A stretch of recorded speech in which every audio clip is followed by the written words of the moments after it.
Welcome to the Crazy Ex-Wives Club, a podcast dedicated to helping women navigate the emotional journey that is divorce. I'm your host, Erica, and if you're trying to figure out life after the big D, welcome to the club. Whether you're contemplating divorce or dealing with the aftermath or any of the many phases in between, the club has got you covered. Each week, you'll hear stories from women who have been in your shoes. This isn't about spilling tea on divorce details. This is about giving you the tools to take control of your own healing journey. Listen in weekly for advice, tips, and tools to help you move through each stage of the process.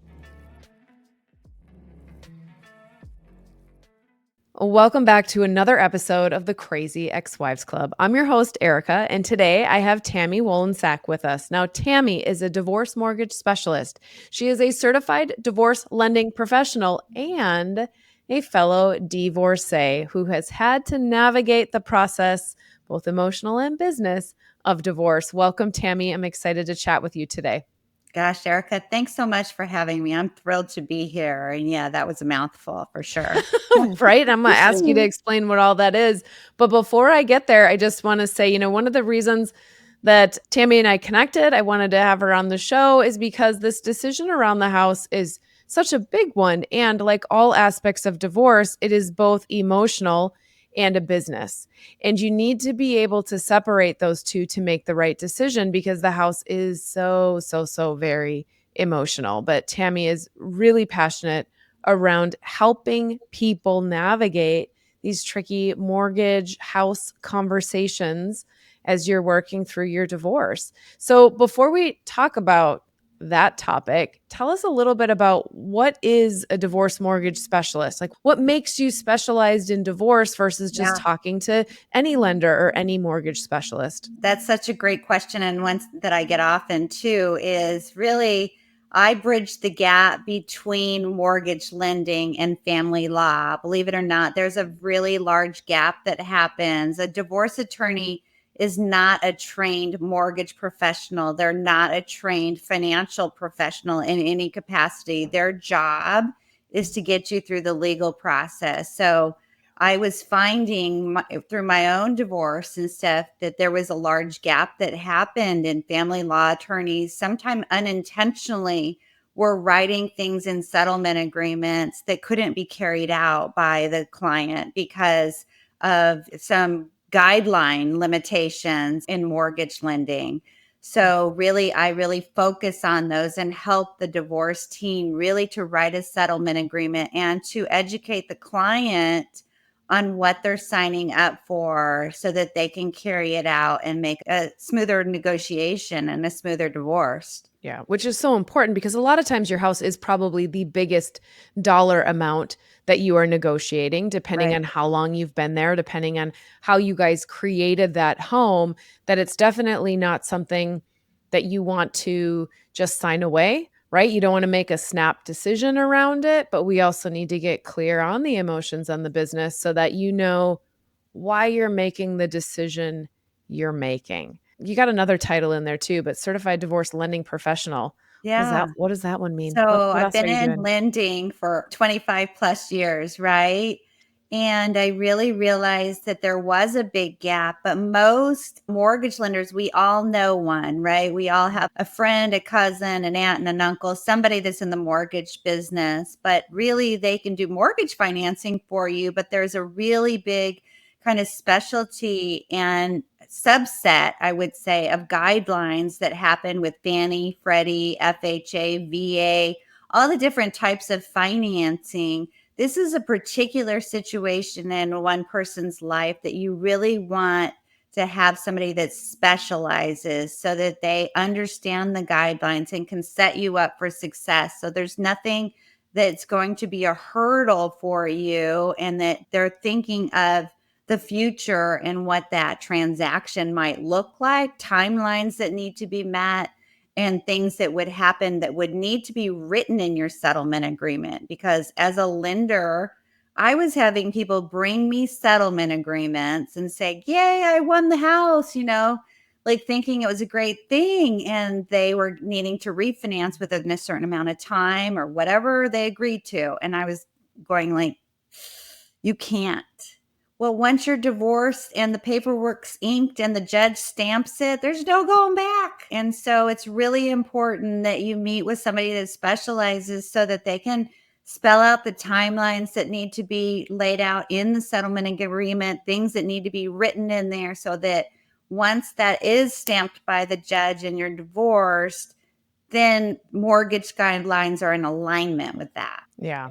So let's talk about the emotional side because, when I had to sell my house, so we had our house, we decided to write our own rules. Like we wrote our own divorce decree, went through it, found a number that we agreed on how we wanted to split the house, something Yep. that, where we started the negotiation and where we ended felt good for both of us. We Great. didn't use any professionals, probably not the smartest move, but again, like we were both okay with the decision that was made. Part of that, when it came down to it, like when we wrote the decree, I had X number of months to either sell the house. I was still living in it. He had moved out to sell the house or to buy him out.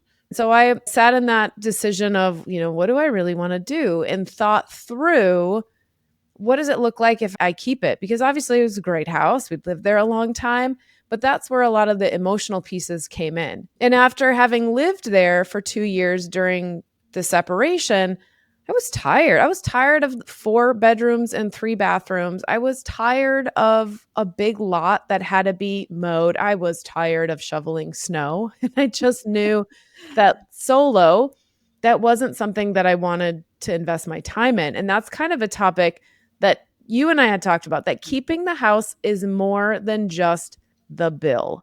So tell us a little bit about what people should be thinking through or reflecting on to help them decide if they should keep it. Yeah, you were fortunate in the fact that you had that runway that you did to Yeah. contemplate that. So a lot of times, it is a kind of end of the process decision and people are in a rush to make it and they sign up for things that they don't really think clearly. And you're right. If I can get to that person, even in contemplation stage, we discuss like, look, if you end up having to do a buyout and it's like buying your own house again. Is this the house you really want? Because sometimes you have great memories. Maybe your children were born there or whatever, but there's also on the flip side could be not so great memories, right? Of things that went on. And so you are paying more and you sometimes there was a dual income. Now you're independently having to maintain that piece of real estate. You're having to independently maybe even pay for things that maybe your spouse did, right? When Mhm. you're married, there's a divide and conquer type of situation going on. Yeah. And sometimes your ex or your soon to be ex could have taken care of things that you maybe didn't really pay much attention to, like snow removal or like maintaining the furnace or getting, like checking the plumbing every year, to make sure there was nothing blocking the sewer system or I don't know, things like that. Turning the water off in the winter Turning the so that water your faucets don't. Yep, all that so it doesn't freeze, right? And so that was the stuff that really got me too, because I was almost comfortable with the mortgage. And then I started having to write checks for things because I couldn't. I was in a big house that took a dual income, and I was very, I would say, a little arrogant about making the decision and wanting to win the house. And come to find out that it was really draining me emotionally, Mm. energy wise, and financially. And writing all of those checks, I was just like really overwhelmed with that really poor decision. And so I came to the terms with myself, that it really wasn't going to work long term for me. So, Yeah. I was really grateful for the long runway because I think if it was something that I had to decide very quickly, I don't know what decision I would have made because there's so much other upheaval going on in your life that it can be really tempting to lean into like, okay, but this is the thing that is the same. This is the safe space that I want to keep. And same thing. I mean, I had redone the bedroom after he had redone the bedroom. So it was like my relaxation space. He loved the house. But what would happen is late at night, kiddo's already in bed. I would sit and I would really think about it and be like, Is this really the right space for you right now? It was a fantastic house. Now, X number of years later, I was like, "Good lord, I wish we still lived there because it would be the space I needed to grow back into." But I could sit there late at night and reflect and be like, "You know what? It's more house than we need. It's more house than I want to maintain while balancing all the other things. Can I afford it? For sure." We bought a foreclosed house, good lord, in, like, what was it, 2009? Something like, it's a long time ago. I mean, we got a fantastic deal. My first mortgage payment was $731.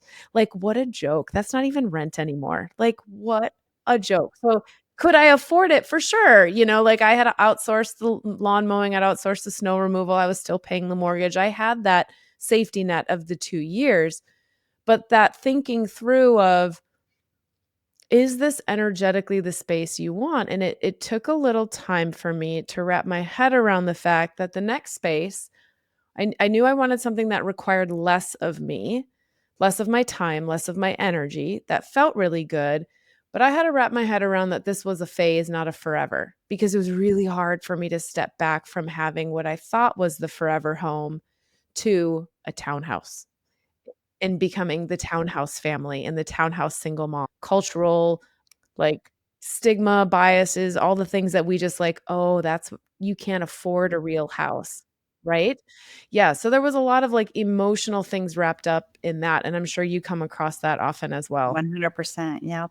I sure Yeah. do. And I felt that as well, that when I downsized, it was like all my friends, I'm going to put in air quotes because a lot of them I never heard from after my divorce, but they were couples friends. We're still living in the big houses and they were still doing the things that they did. And I almost felt like a really like an outsider then.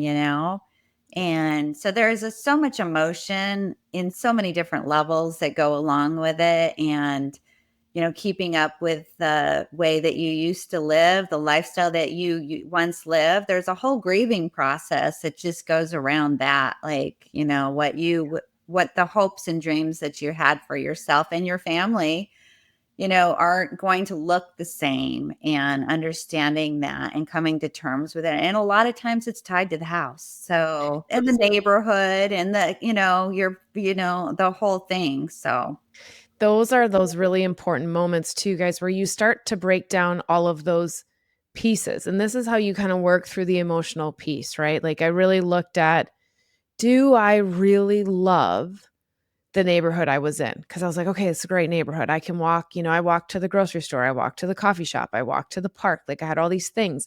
But then I really sat there and I was like, "But do you really love it? Like, does it hit all of the to-dos or taskless items on your dream neighborhood?" And I was like, "Well, my neighbors are super supportive. They're very helpful, but I don't have, like, a close neighbor." My mom always had the neighbor that they drank coffee every morning after the kids got on the bus. I hadn't found that yet, and I was like, "Okay, well, what about your kid? Like, what the friends he has, are these, like, friends that is this, like, the BFF?" No, they kinda were just, like, the friends because they were in the neighborhood. They weren't, like, obsessed hanging out all the time, it just was friends of convenience.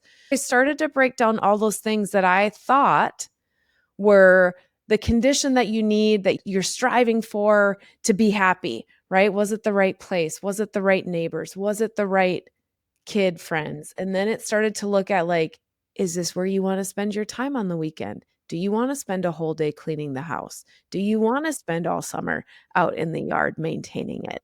Where do you wanna put your time and your money? But it was one little thing at a time. I challenged the reality to say, is it really as good as you've been letting yourself believe, or would you like to dream up something even better? I love that so much. Yeah, I agree. And I think sometimes we project onto our children because mine were young. They were 8 and 10 when I got a divorce. So, and I tell clients this a lot when I'm dealing with them, especially if they have really young children. I understand, but their world is kind of a 1 block radius right now. Mhm. We had the neighbor behind us, Mikey, Peter lived next door. They could scooter over, they could ride their bikes, and that was their entire world, right? And so I was projecting, well, that's their world, but that's not going to be their world. And it goes by in a blink of an eye. Mine just My youngest just graduated from high school, and literally, like, it just went like, everybody says that, but it's so true. So if I would have made those decisions then and not put the oxygen mask on myself, I did sell. And when I put the oxygen mask on myself and I could breathe and not feel so house poor and all that kind of stuff. And then I projected the move to my children the way I wanted them to perceive it. This is going to be exciting. We're going to get a new room. At the time they were 8 and 10, it was Buzz Lightyear. We're going to decorate your room, Buzz Lightyear. We're going to have bunk beds. I mean, I had to go to a smaller home with, they had to share a room for a little while until I ended up rebuying. I rented a small home, and no shame in renting for a little while you get your feet underneath you and figure out your next move financially for real estate. So they didn't, it wasn't like, oh, we have to sell the house because we got a divorce and your dad's making us leave our home and blah, blah, blah, blah, blah. No, that's not the way that you want to relay it to them. You want it to be like a life adventure. And they asked a lot of questions. Can I still get to see Mikey and Peter and that, yes, I'm going to make sure of it. I'm going to set up play dates. You're still going to go to the same school. Even if they're not going to go to the same school, they can meet new people. They can meet new friends at that age. They're not super entrenched into a schools. I know it's harder when they're in high school or even middle school, but when they're really young, especially if I have a client that has like a 2-year-old and a 4-year-old or something, then you really need to put the oxygen mask on yourself, because then they're really not, then it's really not about them. It's really about you. Yeah, and you have to be lined up to that decision because there are gonna be things that press against you to be like, "Was that really the right choice?" My son was 4 when we moved. Wait, 4 God, when was 15? Yeah, he would have been 4 when the divorce started. He would have been 6 when we finally moved. Okay, so Mhm. 2 years of separation, stayed in the same house, had some upsets at bedtime, but overall, things kinda moved on fine. Moved into a new townhouse, and all of the bedtime meltdowns and anger and issues and transition between house issues came up. And so I had to be really rooted in my own belief that this was the best option for us because there were going to be some emotions that come up. But to your point, before I ever made the decision, before I picked the place, I spent countless hours visualizing and putting it out there, like, how good does it feel to find the place where we can all thrive? How good does it feel to find like, what if, play the what if game. What if when we move, his friends get even better? What if when we move, we have even more opportunity? What if when we move, this is the thing that really sets us up for success? And that has been such a crucial game in my life. Every time you're about to take a big leap, it's normal for fear to show up, For sure. 100%. Yeah. And in that first move, we found amazing mommy friends and right across the street in a park, a huge park in between us. And when we moved last summer again, it was very nerve-wracking. I was very afraid to uproot my son in the year between 7th and 8th grade. So he's older, and I'm like, "Good Lord, middle school kids can be horrendous." Oof, that's the brutal one. Same approach. At night, I'd reflect and I'd say, "Let this be in the highest and greatest good for everybody. Let me find the answer that is what we need for our next best life." And then we moved. I was very wobbly. I was very worried about it. My kid hit the ground running. He was the anchor that was like, "This was the best decision ever, and I love it." And it's a lot of you're doing all this emotional pre-work beforehand to line yourself up because gosh, oh, did he like kill me? It hurt so bad the day he came home and he was like, "How come we don't have a big house like so and so across the street?" And I had to be real lined up to like, "Hey, right now, this is the perfect space for us. Right now, you have an awesome bedroom and we love our house and it's the right space." And his friends would come over. We lived in like a townhouse that had 4 on the front and 4 on the back. So there was 8 in it. But they'd come over and they'd be like, "Whoa, your house is huge." And then they'd come in and we'd have one slice of the pie, right? Yeah. And I'd be like, "Yeah, it's not that huge," but it wasn't about the space. It was about, like, the energy and the vibe on the inside, Energy, yeah. but I had to line The myself up. welcoming, you still, like, Yeah. welcome people into your home regardless of what the walls look like or what it's about the love and the energy that you give them. I think that is amazing. Yeah, Yeah, I and really it's love that. just it is that pre-work you guys have Mhm. that is one of the things that I stand by. We don't make decisions, we don't take action until we have lined up. We've done the emotional pre-work is what I call it. It's like the signature Yeah. program that has never Oh, I been love launched. It's that. in the vault. It's actually locked up. It's Okay, we're recorded, good. guys. It's, like, all there, but Love it. how do we So line important, ourselves and it up? can Yeah. really help people transition so much easier or, Yeah. maybe not easy is not the right word, but, you really have to be in alignment with your decisions and your own, Yeah. mental space before and not make them emotionally in anything we do in life, right? Mhm. That Yeah. sometimes when we make really rash decisions out of emotion, it isn't the right decision. But if you've Yeah. thought through it and you've thought about all the pros and cons, then you can feel good about the decisions. If you're feeling overwhelmed, exhausted from overthinking, and stuck in uncertainty, this message is for you. You don't have to keep feeling that way.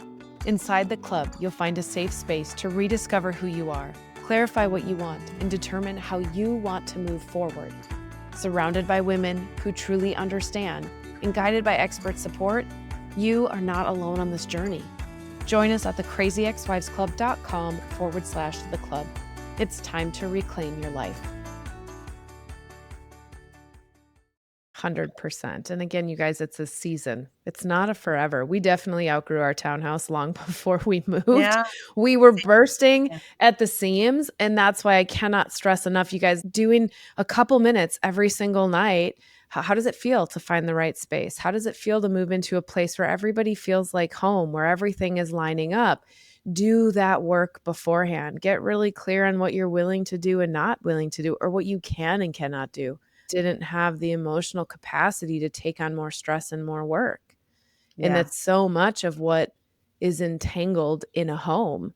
I also didn't realize how much my then husband was actually doing because I'm a Virgo. I'm a very critical and sorry. I don't I'm a think I was Pisces. Are they critical? Because I'm pretty critical yeah, too. no, like, I was like, "You're not cutting the grass right. I know best because my dad cut the Oh my grass gosh. right, and you grew up in California, and California doesn't have grass, so That's who are so you to know, right?" And so, like, when he moved out, it was, again, one of the greatest gifts because I sat in a space where I was like, "Yeah, you weren't very nice. You didn't think he was doing a lot because you were handling a lot of other things, and he was handling things you weren't even aware of."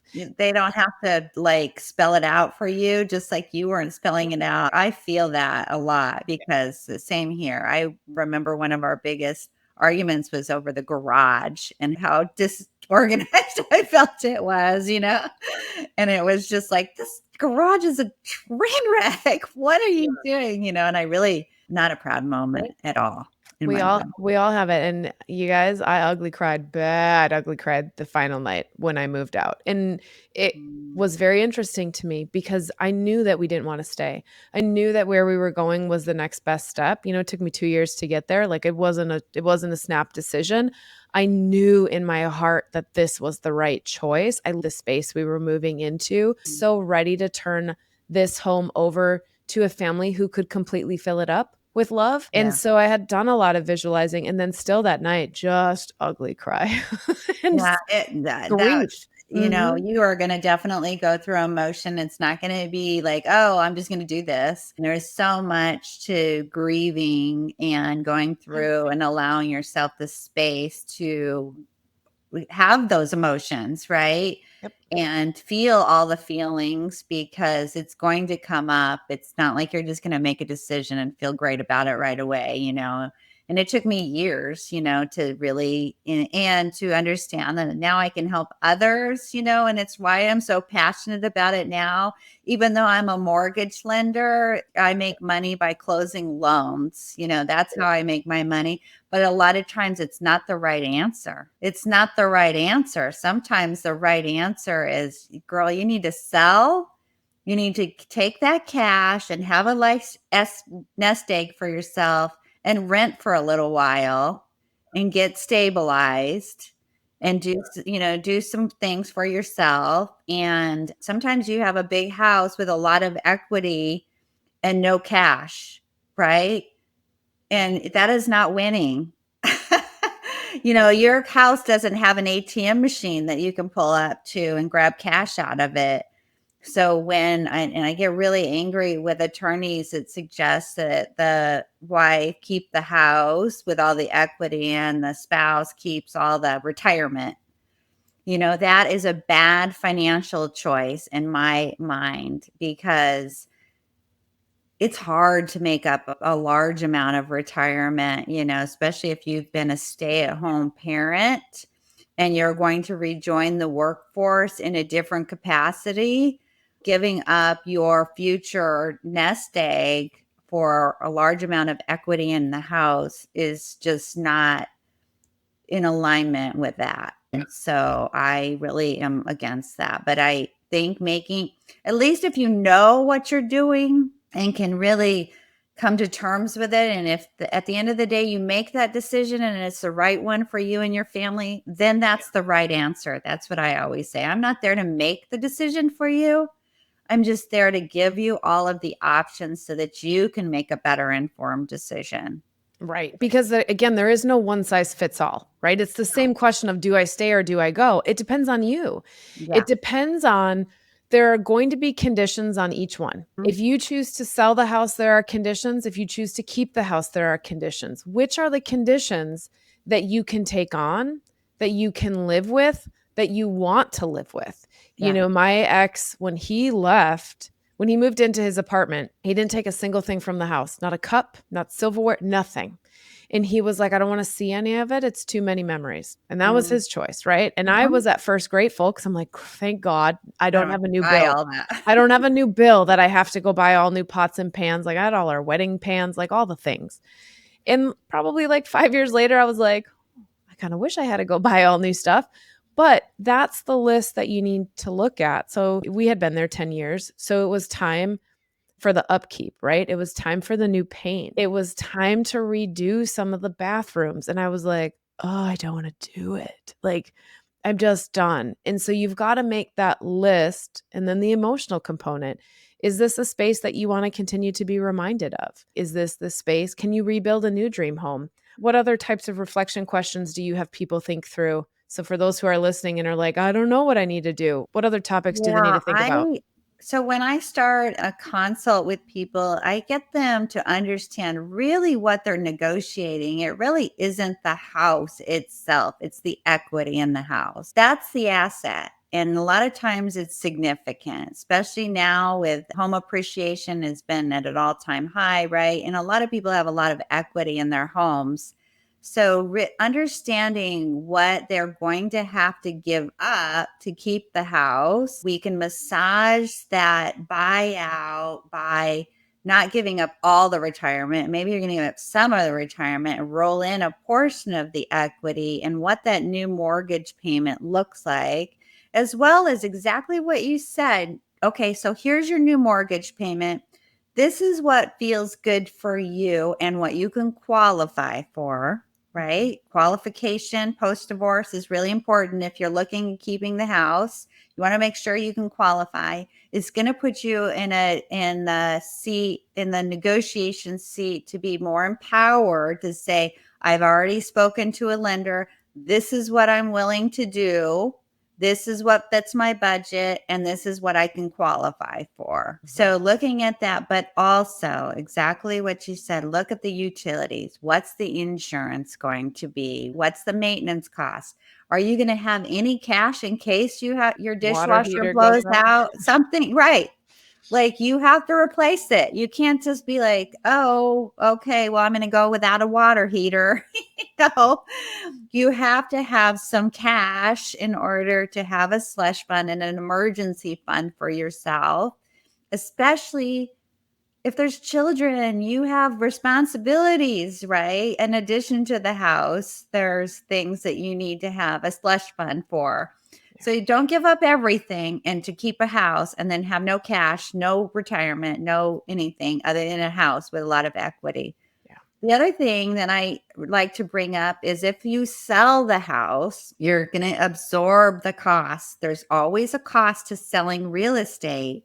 People Mhm. don't think about that, but it's significant. Across the country, it can range from about 7% to 10%, depending on where you are in the country. Well, you take a $500,000 house, you sell it, and it, even on the low end costs 35,000 to sell. If you keep the house and then down the road you sell it, right? You've already paid out all the equity, you've done all the things, now you own the house. And now you decide, "Oh, it's just too much. I can't do it. Too much maintenance." And you decide to sell. Guess what? All of that cost is now on you. You're not splitting it. know, you had said it when we had first talked. It's a financial decision, not a mommy decision. And we do get so stuck in that emotions. But you have an ebook for Yeah. listeners to help Yeah. them start to carve this out. So why Yeah. don't you tell everyone a little bit about that? So in the ebook, I really just kind of give a lot of, or just a high level of what you need to consider and think through. Right now, a big buzzword is mortgage assumption. And let me talk really quickly about what a mortgage assumption is so that people are aware, because people are throwing out mortgage assumption. And what that means is a lot of times, a lot of people, regardless when you bought the real estate, most people refinanced over COVID, right? During that period of time where interest rates were at an all time low, we were in a pandemic. Most people had an interest rate of 3% or better, or around there. And so they're really tied to that. It's like the golden handcuffs, we call it. They're really like, "I'm going to keep this mortgage rate regardless if it kills me." So that could conceivably be an assumable loan. And what does that mean? It means you're keeping the current terms, you're keeping the current rate, you're keeping the payment, everything's the same, but all you're doing is keeping that loan intact. What about the equity? How are you going to handle the equity? Well, you could roll that into a new mortgage. That requires a refinance, requires a brand new mortgage. If you decide that you want to go down the path of an assumption, the only way to know is to call the current servicer, the person you make your mortgage payment to. Nobody else can tell you. You have to call the servicer and say, "I am going through a divorce. Is my loan assumable?" Those are the words you need to use. Because if you have a conventional loan, you look at your loan documents, it'll clearly state this is not assumable. It's because of the divorce that could trigger the ability to potentially be assumable. Now, don't stop there. If you call and they say yes, don't just say, "Okay, thank you," and hang up. You want to know, what is the timeline? What's the cost? And what's the criteria? You still have to qualify on your own with your own credit, your own income, your own assets, Yeah. all the things. So it's like you're removing or releasing liability of the other person and you're taking on the term. So I spell that out in my ebook, a lot of that, to just be aware that's an option. It could be one of the options. I talk about support income, using support income to qualify. Sometimes you've been out of the workforce and you are going to be awarded spousal, they call it spousal, alimony, child support in all different states. So it's the same thing. It's a dollar amount that you're receiving from your ex that is going to help you maintain, or at least get back in the workforce and get your income to a situation where you can take care of yourself, right? And your family. So that can be used as support, as it qualified income in the mortgage world. So that can be used as an income stream, but there's criteria to that, Yeah. right? You can't just say like, "Oh, like, I'm going to get it, so you can use it as a lender." No, that's not. We want to see stability and consistency. So we have to see a history of it being received. And we need it to at least continue for the next 3 years from the time we do the loan. So that's all spelled out in there too. So a lot of things that just can trigger some thoughts. Mhm. And looking at the maintenance items, I have a maintenance checklist in there. So it's Yep. just kind of a thought provoking guide that can get you through to maybe looking at your individual situation, or you may look at it and say, this is not for me at all. I'm going to sell, like this is not the path I want to go down.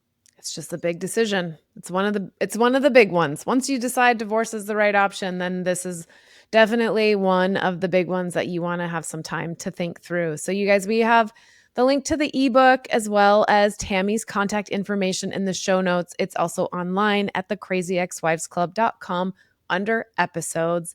Thank you, Tami, for joining us today to talk about this big decision.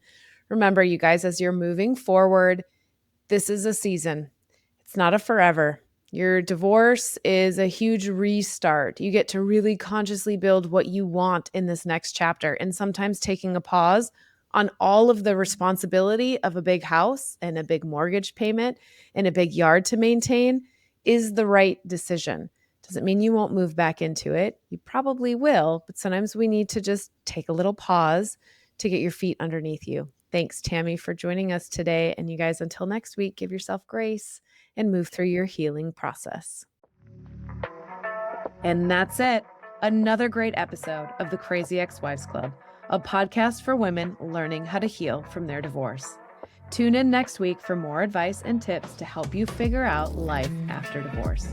And until then, give yourself grace, do the best you can, and know that this is all part of the process.